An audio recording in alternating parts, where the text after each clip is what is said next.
Bonjour, je m'appelle Pavlo, and if you're following my reviews for some long time, you probably can recall my review of true wireless earphones made by Devialet Gemini.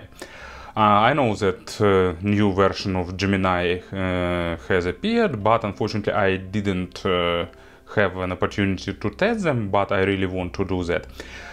But until now, that earphones stay aside from the vast majority of true wireless models for me, because Gemini really succeed in one thing, in representing naturalness and actually realism of the instrument.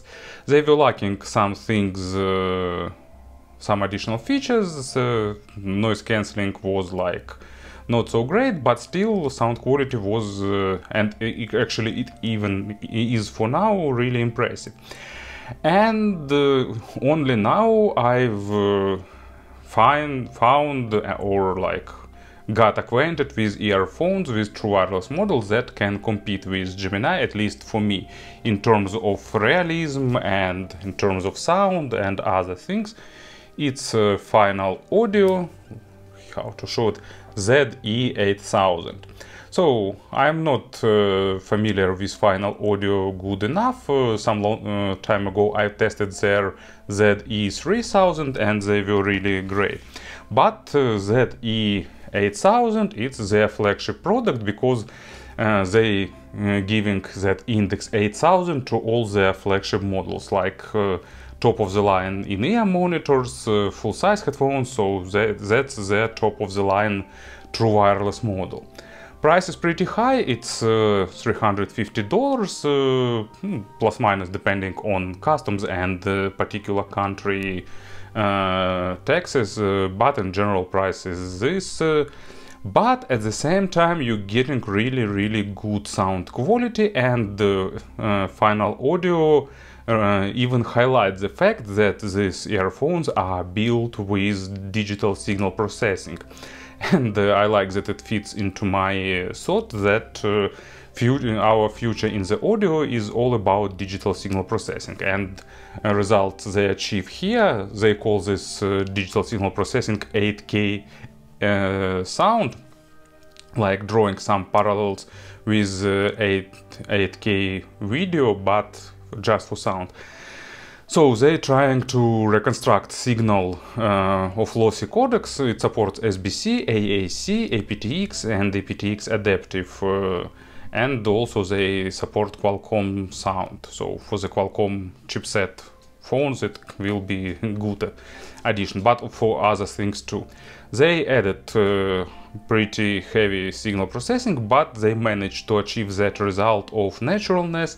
They implemented pretty nice active noise cancelling and so on. Of course, this calculation heavy earphones can't work for like dozens of hours, but they show up to 5 hours of work with sound enhancers on.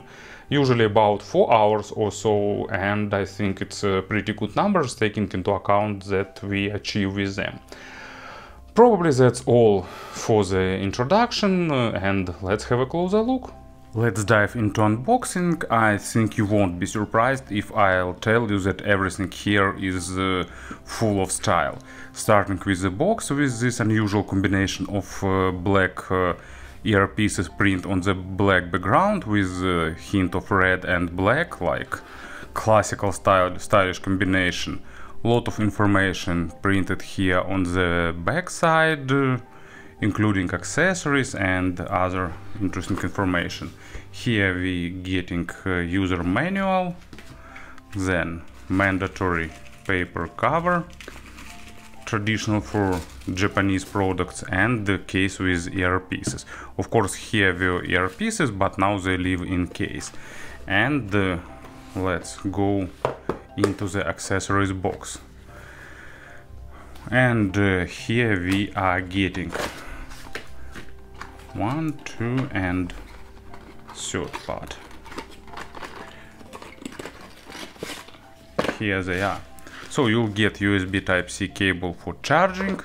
You'll get a set of replaceable filters and tool to change them, and a set of 4 additional pairs of ear tips that packed like tablets in some kind of blister.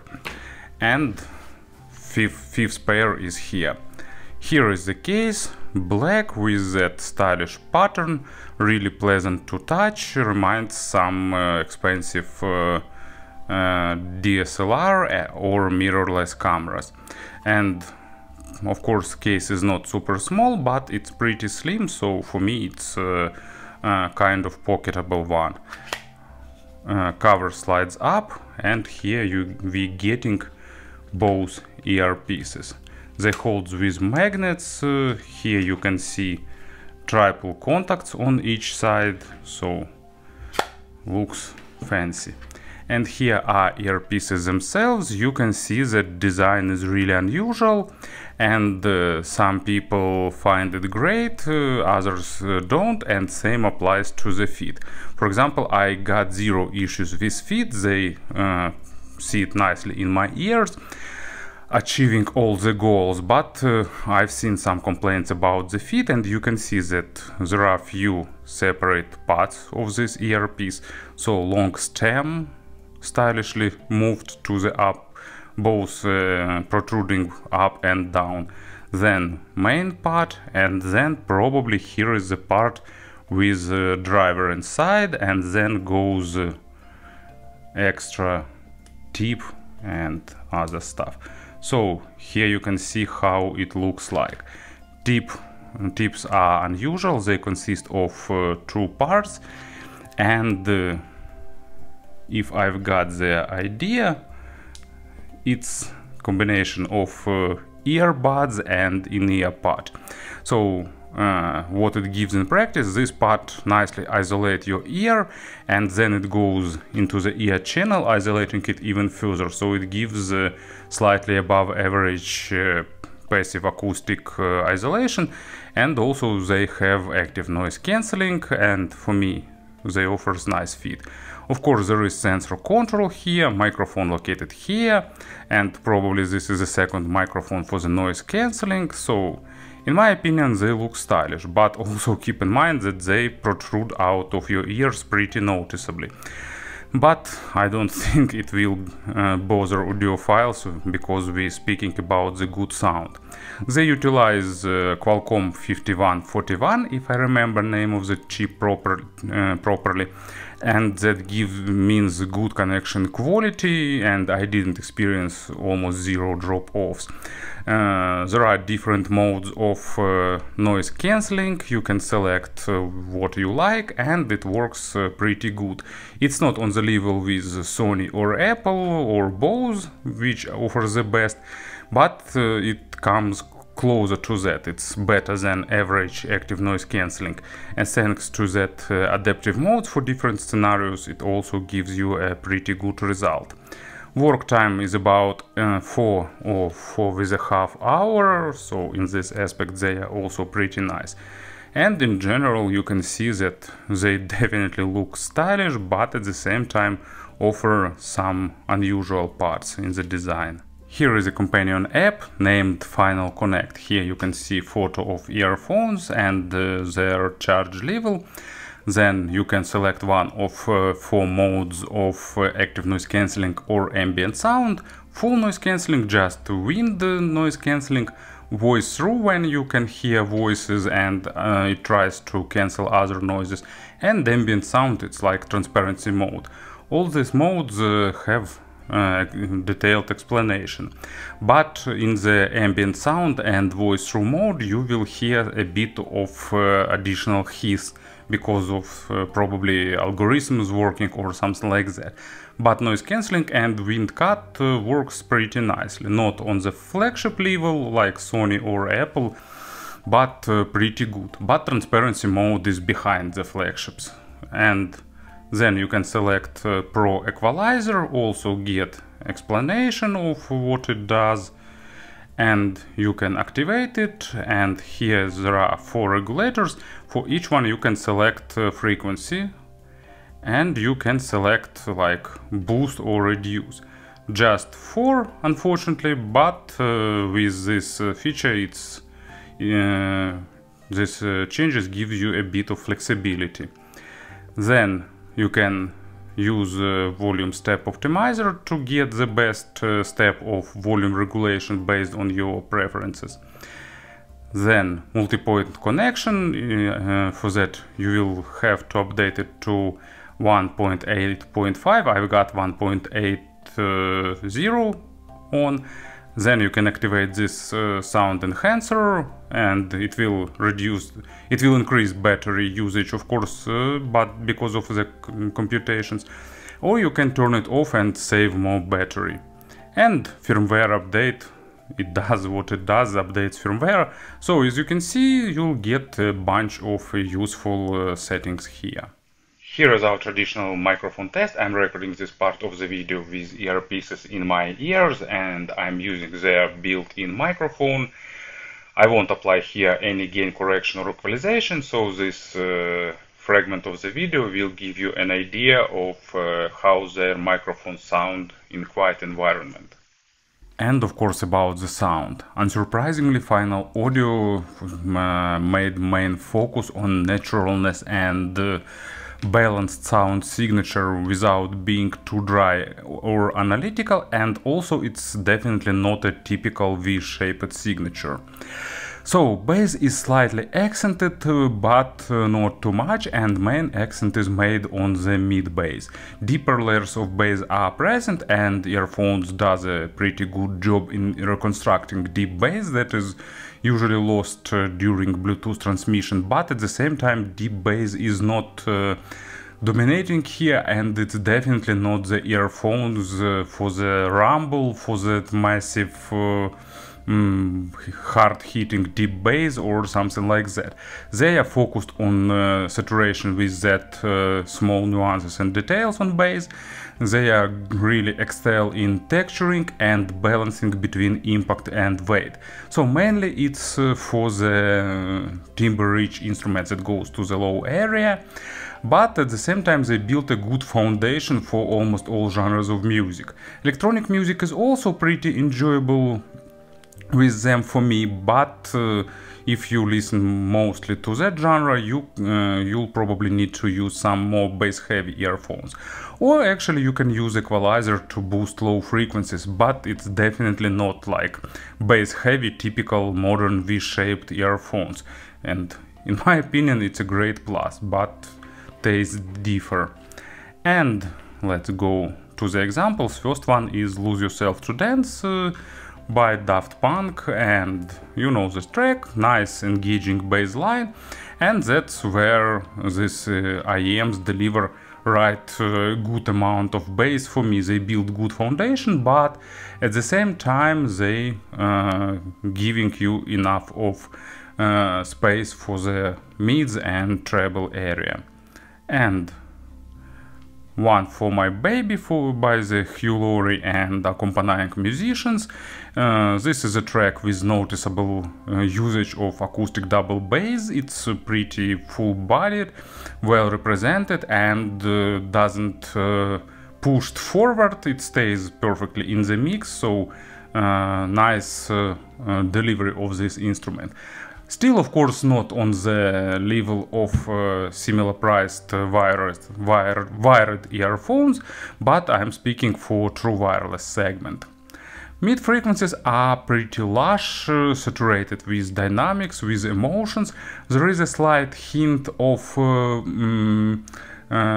warmth, but really small and slightly. It doesn't make sound bloated or slow, it just makes everything, every instrument, vocal and stuff better blend together.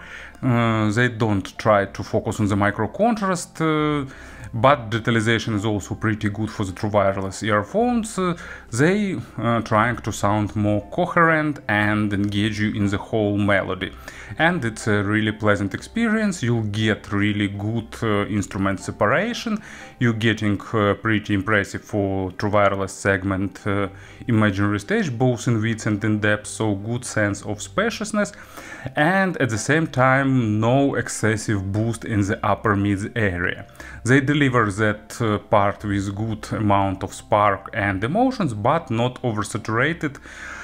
Doesn't put excessive energy in this area, so they sounding comfortable, but comfortable not in terms like everything is smooth and warm, but in terms of sounding without some aggressive accents.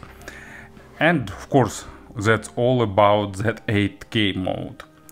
And first example, it's George Michael live with symphonic orchestra, Wild is the Wind. Great vocal, nice orchestral instrumentation, good sense of spaciousness. These earphones deliver all that aspects of the track. And second example, it's Danny Elfman, Serenada Schizophrena. Really like this, I don't know, album, symphonic poem, or like, I don't know, composition. It's third part, a brass thing, and it's a big orchestra with really great, interesting, catchy tunes, with a lot of different instruments engaged.